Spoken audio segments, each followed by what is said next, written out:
Welcome to exclusive field report. తెలంగాణలో మూడో దశ ఎన్నికల ఓట్ల లెక్కింపు. తెలంగాణలో ఎమ్మెల్యేల అనర్హత పిటిషన్లపై స్పీకర్ తీర్పు. ఏపీ సెక్రటేరియట్లో 5వ కలెక్టర్ల సదస్సు. ఈ అంశాలపై వరంగల్ జిల్లా నుంచి తిరుపతి, హైదరాబాద్ నుంచి అజీం, చందు, అమరావతి నుంచి శ్రీహరి ఫీల్డ్ రిపోర్ట్లో అందిస్తారు.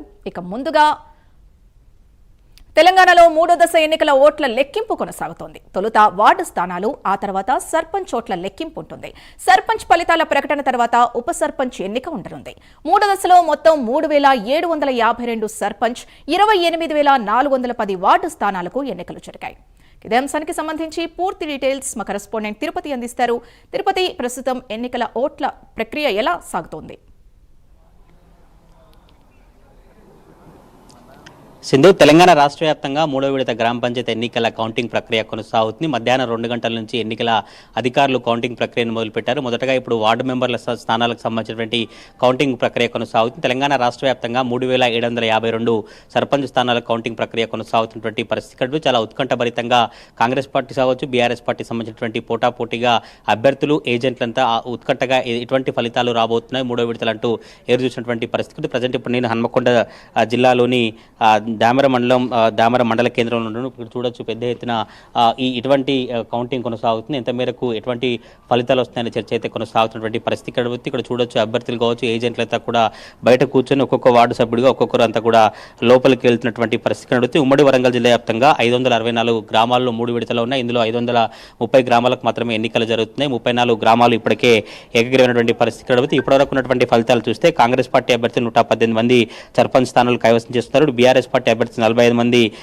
కైవసం చేస్తున్నారు. ఇప్పటివరకు బీజేపీ ఎక్కడ ఖాతా తెరినటువంటి పరిస్థితి కనబడుతుంది. ఇండిపెండెంట్ క్యాండిడేట్ ఇప్పటివరకు 10 మంది గెలిచినటువంటి పరిస్థితి కనబడుతుంది. ఉమ్మడి వరంగల్ జిల్లా వ్యాప్తంగా ఫలితాలు ఈ విధంగా ఉంటే తెలంగాణ రాష్ట్ర వ్యాప్తంగా కాంగ్రెస్ పార్టీ, బీఆర్ఎస్ పార్టీకి సంబంధించినటువంటి అభ్యర్థుల భవితవ్యం మరి కాసేపట్లో తెలబోతుంది. ఇప్పటివరకు అయితే వార్డు మెంబర్ల కౌంటింగ్ ప్రక్రియ కొనసాగుతుంది. కొంత చిన్న గ్రామాలు అంటే 1000 లోపు ఉన్నటువంటి ఓటర్ల 1000 సంబంధించిన వారి రిజల్ట్ మాత్రమే వచ్చాయి. ఇంకా మేజర్ గ్రామ పంచాయతీలు ఉన్నటువంటి వారి భవితవ్యం ఇంకా మరి కాసేపట్లో తేలే అవకాశం అయితే కనబడుతుంది. మొదటి విడత, రెండో విడతలో కాంగ్రెస్ పార్టీ సంబంధించినటువంటి ఎక్కువగా సీట్లు సాధించినటువంటి పరిస్థితి కనబడుతుంది. ఇటు కాంగ్రెస్ వర్సెస్ బీఆర్ఎస్ అన్నట్టుగా ఈ రాజకీయ పరిణామాలు కావచ్చు, గ్రామ పంచాయతీ ఎన్నికల ఫలితాలు కొనసాగినటువంటి పరిస్థితి కనబడుతుంది. గ్రామ పంచాయతీలు ఎన్నికలకు సంబంధించి మొదటి నుంచి కూడా ఇటు బీఆర్ఎస్ కావచ్చు, కాంగ్రెస్ సంబంధించిన వారంతా కూడా ఎన్నికల్లో అనేక అభివృద్ధి కార్యక్రమాలు చేస్తామని హామీలు ఇస్తూ వారి ప్రచారాన్ని కొనసాగించి వారి ఎన్నికల్లో పోటీ చేసినటువంటి పరిస్థితి కనబడుతుంది. ఈసారి ఎన్నికల్లో చాలా ఎత్తున డబ్బులు కావచ్చు, మద్యం ఏరులై పారి ఎక్కడ మేజర్ గ్రామ పంచాయతీ కావచ్చు, ఏ గ్రామంలో చూసినా కూడా అనేక మంది ఓటర్లకు డబ్బులు ప్రలోభాలు పెట్టి ఈ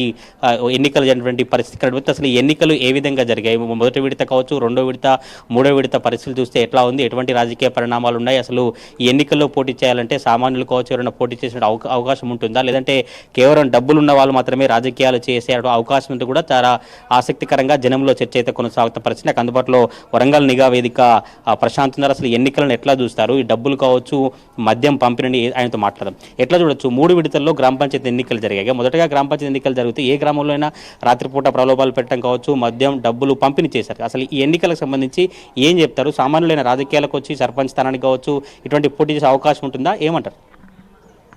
తెలంగాణ రాష్ట్రంలో ఒకప్పుడు ఎన్నికలంటే ప్రజాస్వామ్యంలో పెద్ద పండుగ వాతావరణం ఏర్పడేది. కానీ ఇప్పుడు తెలంగాణ రాష్ట్రంలో ఏ గ్రామ పంచాయతీలు చూసినా ఇది 3వ విడత జరుగుతుంది. 12,670 గ్రామ పంచాయతీ చిల్లర ఉన్నాయి. కానీ ఎక్కడ నిలబడ్డ వ్యక్తి మీద కేసు చేసిన దాఖలాలు లేవు. డబ్బులు పంచుతుంటే, మధ్యాహ్నం పంచుతుంటాయి. కానీ ఇప్పుడు నిలబడాలంటే డబ్బున్న వ్యక్తి మాత్రమే నిలబడితేనే ఎన్నికల్లో నిలబడరు.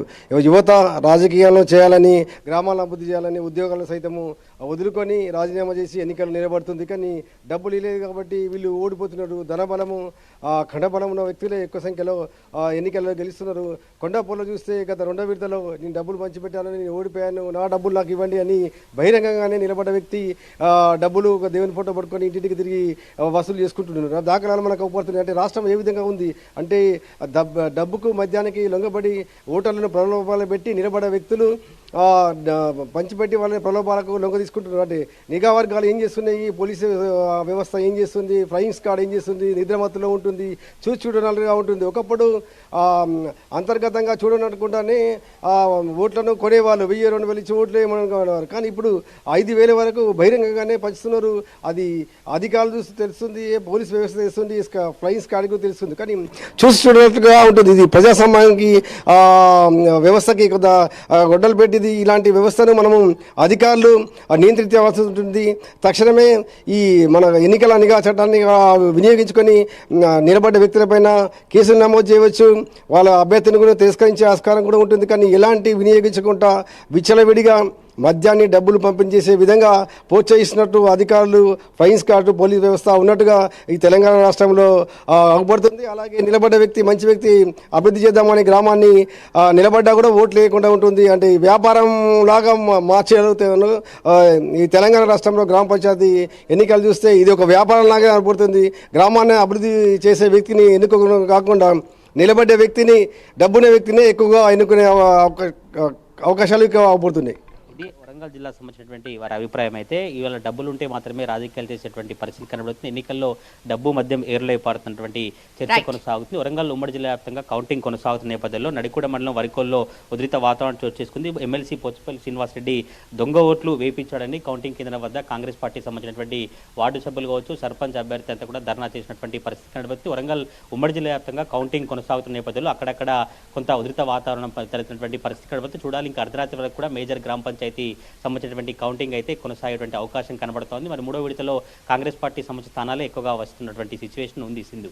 రైట్ తిరుపతి.